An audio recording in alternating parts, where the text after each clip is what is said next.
그가 어떤 사람이든 그는 구원 얻으리. 예수 예수 오 능력의 그 이름 예수 나 외쳐 부르네. 예수 예수 오 구원의 그 이름 예수 나 외쳐 부르네. 예수 그리스도 슬픈 마음 있는 자 몸과 영혼 병든 자 누구든지 부르시오. 예수 이름 부르시오. 그 이름을 믿는 자 그 이름을 부르는 자 그가 어떤 사람이든 그는 구원 얻으리. 예수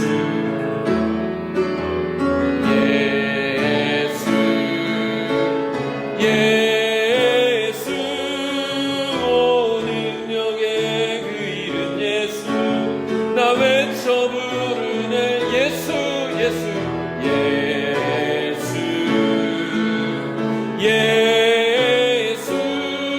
오 구원의 그 이름 예수 나 외쳐 부르네.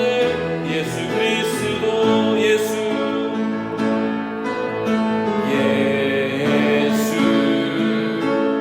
예수 오 능력의 그 이름 예수 나 외쳐 부르네. 예수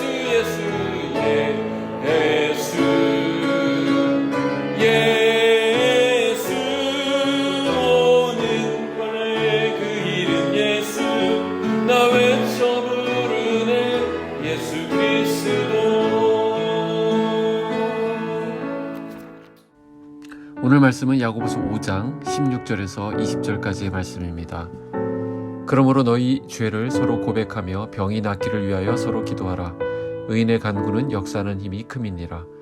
엘리야는 우리와 성정이 같은 사람이로되 그가 비가 오지 않기를 간절히 기도한즉 3년 6개월 동안 땅에 비가 오지 아니하고 다시 기도하니 하늘이 비를 주고 땅이 열매를 맺었느니라. 내 형제들아 너희 중에 미혹되어 진리를 떠난 자를 누가 돌아서게 하면 너희가 알 것은 죄인을 미혹된 길에서 돌아서게 하는 자가 그의 영혼을 사망에서 구원할 것이며 허다한 죄를 덮을 것임이라. 아멘. 오늘 본문 야고보서 5장에는 두 종류의 기도가 소개되어 있습니다. 어제 보았던 본문 15절에 믿음의 기도라고 하는 부분이 있고요. 오늘 16절에 의인의 간구가 있습니다. 성도는 반드시 이 두 가지 기도에 훈련되어 있어야 합니다. 믿음의 기도란 부활하신 그리스도의 실제적 능력을 지금도 누릴 수 있다는 믿음, 바로 그 믿음으로 드리는 기도를 말합니다. 15절 다시 한번 보시면 믿음의 기도는 병든 자를 구원하리니 주께서 그를 일으키시리라. 혹시 죄를 범하였을지라도 사하심을 받으리라. 바로 이것입니다. 주께서 일으키시는 그 믿음입니다. 그러나 이러한 믿음의 기도를 진정으로 누리기 위해서는 의인의 기도가 준비되어 있어야 합니다. 의인의 기도, 의라고 하는 것은 하나님과의 바른 관계를 얘기하죠. 그러니까 하나님과의 올바른 관계가 형성된 사람, 그 사람에게서 나오는 기도를 의인의 기도 이렇게 얘기하는 것입니다. 하나님과의 바른 관계, 친밀한 관계, 가까운 관계를 유지하고 있는 사람, 그가 바로 의인이라는 것입니다. 하나님은 바로 그 사람의 기도에 귀를 기울이시겠다라고 하신 것입니다. 그러므로 이 세상에서 가장 위대한 일은 하나님과의 친밀한 관계를 만들어가는 일이라고 할 수 있을 것입니다. 이 세상에서 가장 위대한 시간은 하나님과의 친밀한 시간을 만들어가는 바로 그때입니다. 16절 보시죠. 그러므로 너희 죄를 서로 고백하며 병이 낫기를 위하여 서로 기도하라. 의인의 간구는 역사하는 힘이 큼이니라. 자, 여기 보십시오. 의인의 간구는 역사하는 힘이 크다. 이렇게 말씀합니다. 성경에 보면 다윗이 그랬죠. 요즘 우리가 다윗 현실에 뿌리 박은 영성 바이블 칼리지에서 공부를 했는데 다윗은 다른 건 몰라도 하나님과의 관계에 있어서만큼은 자신이 있었습니다. 적어도 다윗이 기도하면 하나님께서 반드시 들으신다라고 하는 자신감이 있었습니다. 왜냐하면 그는 평소에 하나님과 친밀한 관계 가운데 있었기 때문입니다. 그리고 그 관계가 계속해서 발전해 왔기 때문이라는 것이죠. 17절을 보겠습니다. 엘리야는 우리와 성정이 같은 사람이로되 그가 비가 오지 않기를 간절히 기도한즉 3년 6개월 동안 땅에 비가 오지 아니하고. 자, 그러면서 엘리야의 예를 들고 있습니다. 성경에 엘리야 선지자가 나오는데 이 엘리야 선지자가 무슨 기도를 했습니까? 비가 오지 말도록 기도했다라는 것입니다. 자, 이 구약 배경에서 비가 오지 않는 것은 죽음과 같은 상황입니다. 비가 안 오면 죽는 것입니다. 농사를 지을 수가 없는 것이고 아무것도 되지 않습니다. 그러니까 만약에 비가 오지 말도록 기도했는데 그 기도가 이루어진다면 그것은 사람들을 얼마나 힘들게 하는 일인지 엘리야가 몰랐겠습니까? 그러나 엘리야는 이 기도를 드렸습니다. 왜냐하면 이것이야말로 부패한 이스라엘을 하나님께로 돌이키게 하는 최선의 길임을 알았기 때문입니다. 그래서 힘들지만 그 어려운 기도를 하나님께 드릴 수 있었던 것입니다. 그러니까 비가 오지 않도록 기도해서 정말 비가 오지 않는 응답을 받았다라고 하는 어떤 무용담 같은 그런 기적, 그것을 지금 말하고 있는 것이 아닙니다. 중요한 사실은 엘리야가 하나님께 비 오지 않도록 기도할 수 있었던 자기의 의지와 자기의 생각과 반하는 그 기도를 하나님 기뻐하시기 때문에 그 기도를 들을 수 있었던 것은 하나님과의 관계, 바로 그것을 말하는 것입니다.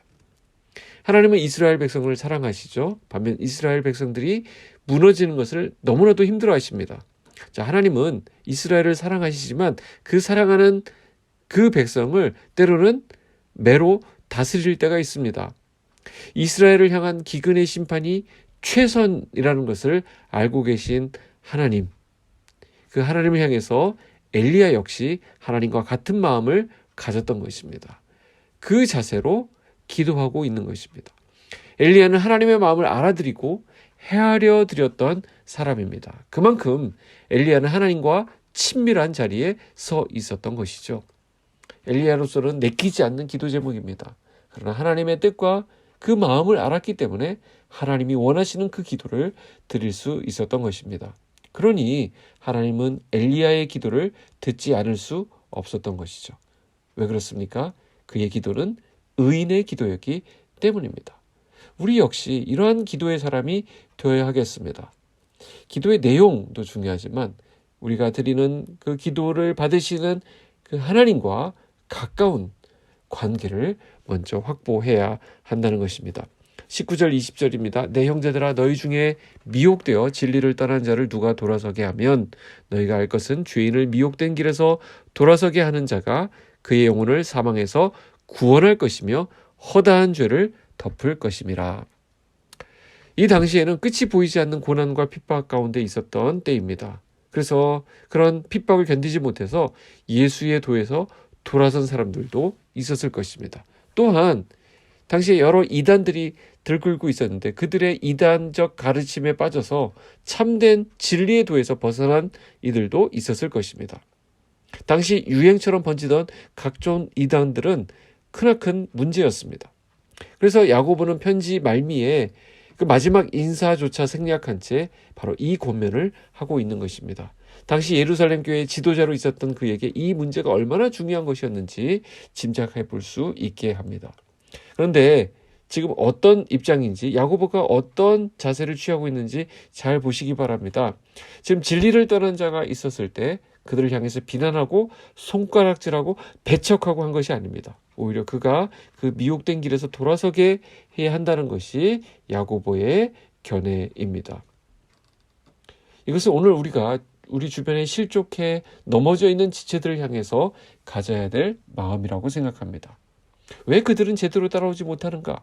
왜 자꾸 그들은 약한 상태에 머물러 있는 것인가?